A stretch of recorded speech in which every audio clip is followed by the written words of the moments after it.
พี่น้องพ่อแม่พี่น้องเอ้ยเนาะเปิดภาพมาวันนี้สนิทกันมาที่วัดจุฬาเนาะวัดจุฬามณีพี่น้องเอ้ยเนาะบ้านจุฬาเมืองตะแตงแขวงเซกองเนาะอันนี้ก็จะเป็นทางเขาวัดพี่น้องเอ้ยเนาะแล้วก็สิมาระยะนี้ก็เป็นบ่อนสถานที่เพิ่นใส่บาตรเนาะวันนี้เช้านิดมากับเอ้ยสาวหน้าเพิ่นแน่พี่น้องเอ้ยเนาะเพิ่นยืนถามสนิทเพิ่นเด้เอ้ยดูหน้ากันเนาะพี่น้องเอ้ยเนาะก่อนอื่นก็หันหน้าหันตามาทางพี่บ่แม่นพี่น้องเอ้ยเนาะ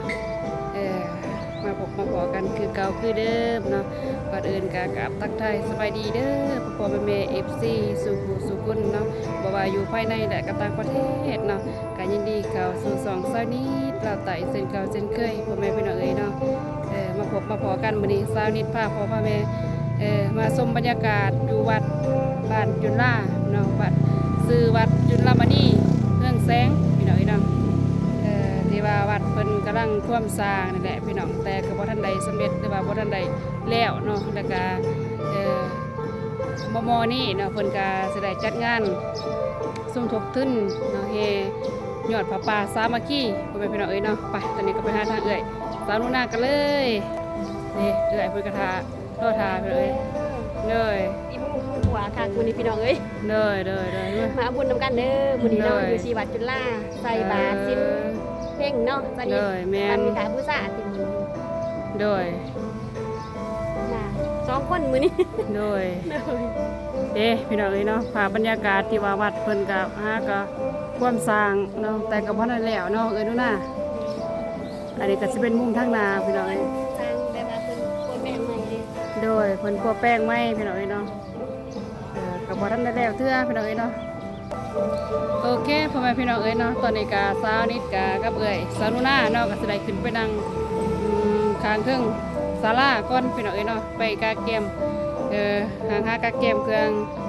สิใส่บาทนี่แหละเนาะมื้อนี้พี่น้องเอ้ยเนาะก็เป็นมื้อสั้นวันดีเลยเนาะเอ้ยนู่นน่ะไปเอ้ยนู่นน่ะย่างขึ้นก่อนเลย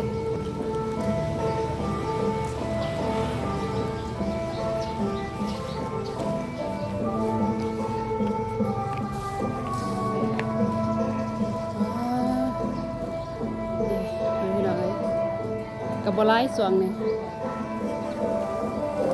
สวัสดีเด้อยาย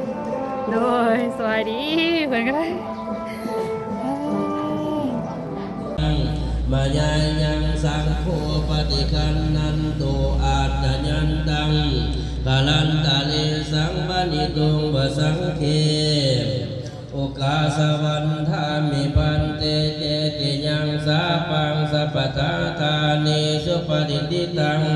สานิเรกถาตมหาปุติพุทธลุปังสักรังสัทธาอันสาเมธานิกมณิจาปิสัพพทาบุคาสวันธามิปันเตสาพังอปราทังขมัทมิปันเตมายากตังปุญญังสัมมินาอนุโมทิตาปังสัมมินากตังปุญญังไม่ในการก่อสร้างศาลาห้องธรรมตัดราคาและก็ประดับประดาภายในมีเหล็กไหลก็ยังล่ายาวที่ยังไม่ทันสำเร็จพอฉะนั้นแล้วต้องญาติโยมสวัสดิ์จุฬาห้องก็มีบางส่วนก็ยังถามบ่เข้าใจก็ได้ยินโยมเป็นยังจะเกิดบุญอาจารย์แล้วอาจารย์จะหาสถาเองบ่ได้หาก็ได้ดอกเขาบ่ได้ร้ายว่าถ้าบ้านเฮาบ่มีความสามัคคีบ้านเจ้าก็บ่สิเจริญรุ่งเรืองเจ้าก็เบิ่งยุคเก่าๆรอตอนจะอยู่บ้านเก่าหูหลอดแต่บ่อยากเว้าซื่อเด้อนี่ก็มีบางจำพวกก็เลยมาทางที่โตสัมมาสัมพุทธัสสะนะโมตัสสะภะคะวะโตอะระหะโตสัมมาสัมพุทธัสสะนะโมตัสสะภะคะวะโตอะระหะโตสัมมาสัมพุทธัสสะเกี่ยมถวายเครื่องใส่บาตรเด้อพอดีเด้อเกี่ยมจะลอยจัง ถวายพระเขาเนาะสัมมาสัมพุทธัสสะนะโมตัสสะภะคะวะโตอะระหะโตสัมมาสัมพุทธัสสะสุทีนังวัตเมธานังทานังเมปาลิสุทังอาสาวะขญาวะหังนิพพานะสังขตังโหตุทุติยัมปิสุทีนังวัตเมธานังทานังเมปาลิสุทังอาสาวะขญาวะหังนิพพานะสังขตังโหตุตาติยัมปิสุทีนังวัตเมธานังทานังเมปาลิสุทังอาสาวะขญาวะหังนิพพานะสังขตังโหตุอนาคเตกาเลวัตถุทานที่พวกข้าน้อยได้ให้ดีแล้วขอจงเป็นวัตถุทานอันบริสุทธิ์ถึงความจิตไปแห่งอาสวะของกิเลสเครื่องดองสันดานในอนาคตการเบื้องหน้านั้นเถิดอิมานิมะยังพันเตปินดีปาตานิทัตตานิสาปริวาลานิภิกขุสังคัสสะโอโนสยามะสาภโนพันเตภิกขุสังโฆอิมานิมะยังพันเตปินดีปาตานิทัตตานิสาปริวาลานิปฏิคันหาตุอัมมะหากังทิการตังหิตายะสุขายะข้าแต่ท่านผู้เจริญพวกข้าน้อยทั้งหลายขอน้อมถวายซึ่งเขาบิณฑบาต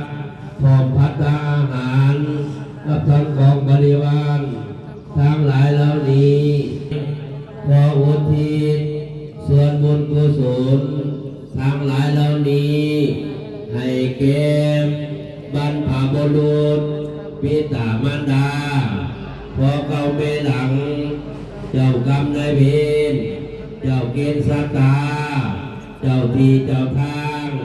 สัพพะฤาษีพระเมธรณีผู้มีพระคุณทั้งหลายขอจงได้รับส่วนบุญกุศลทั้งหลายเหล่านี้ที่พวกข้าน้อยได้มาอุทิศให้ในวันนี้ด้วยเถิดสาธุ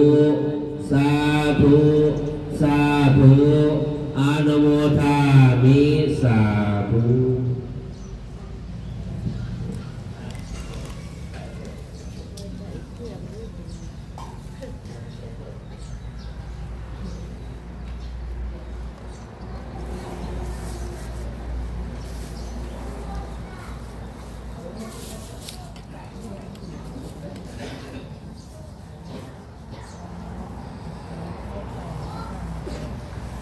สามวรณานี้สัพพโภชนาอาหารานิสากิรณาเทศสานิสัพพันดานิพุทธธรรมะสังฆภูษานักขายะสังคัสสานิญาเทมาสาธุสาธุสาธุอนุโมทามิ โ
ใส่บาตรเรียบร้อยเป็นพี่น้องเอ้ย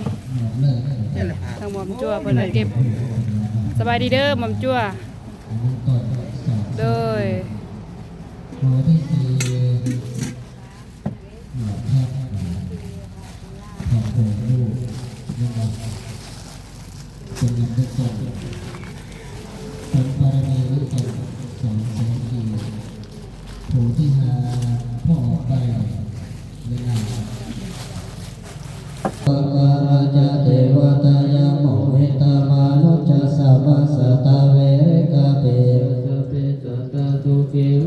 ปุญญาในปะกะตานิเมสุขังจติเวทังเตตุทิปังมาเปทังโอมาตังอิมินาปุญญกัมเมนา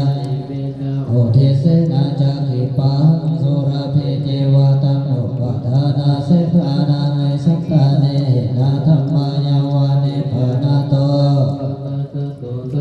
ทานิวายะทาชาโตภาเวภาเวโอสุขิตังสติปัญญาสัมเรโกเวรยังมาราลาพันโตโนกาสังฆาโตจวิริเยสุเม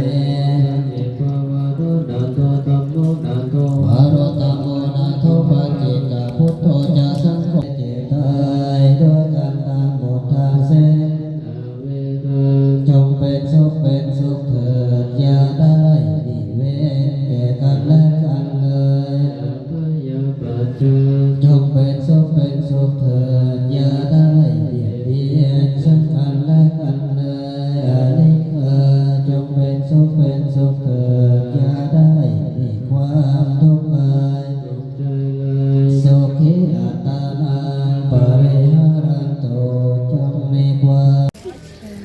ภาพมาพี่น้องเนาะที่ว่าหลังจากที่ว่า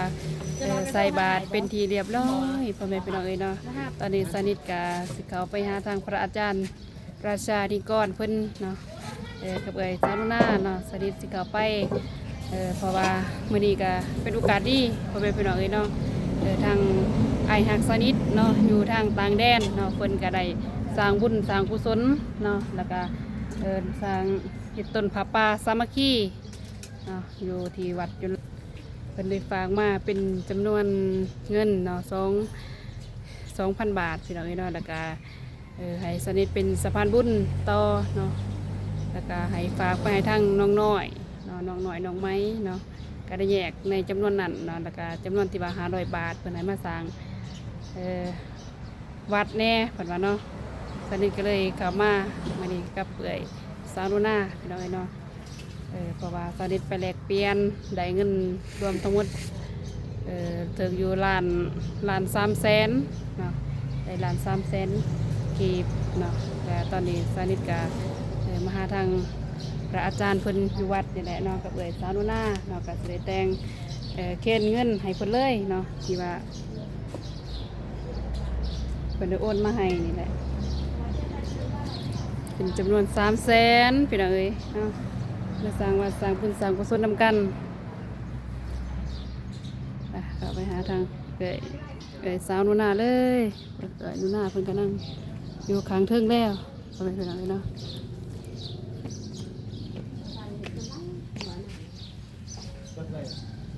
สบายดีเด้อนุนา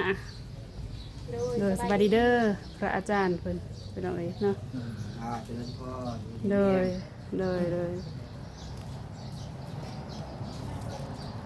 6 7 9 7 16งามขนาดเลย งามบ่ 6 7 7อีก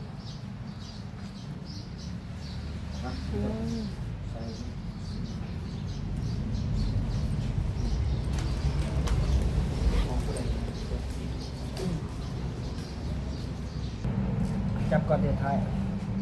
เลย ทายแล้วเขาจบซื้อยกขึ้นติ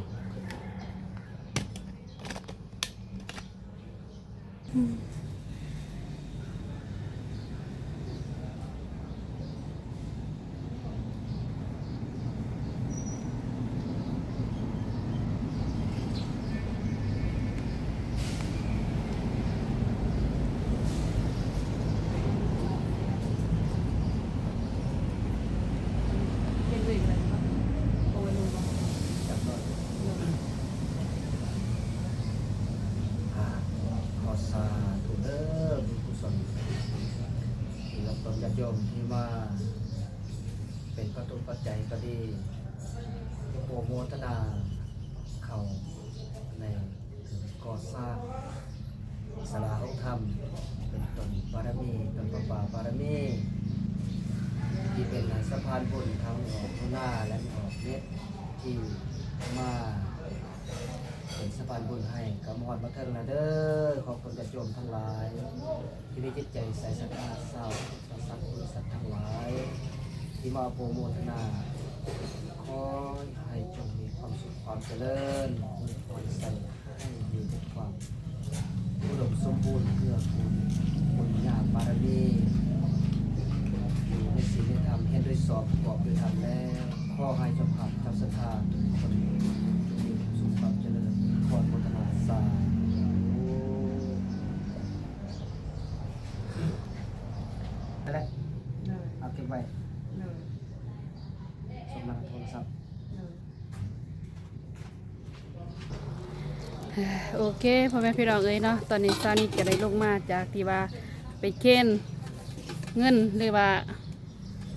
เป็นสะพานบุญเนาะแล้วไปให้ทางพระอาจารย์เพิ่นเป็นที่เรียบร้อยพี่น้องเนาะตอนนี้ก็ซานิก็จะได้กลับเนาะแล้วก็กับนุนาเพิ่นเนาะเมื่อนี้ก็เขามาใส่บาตรเลยเนาะมาใส่บาตรแล้วก็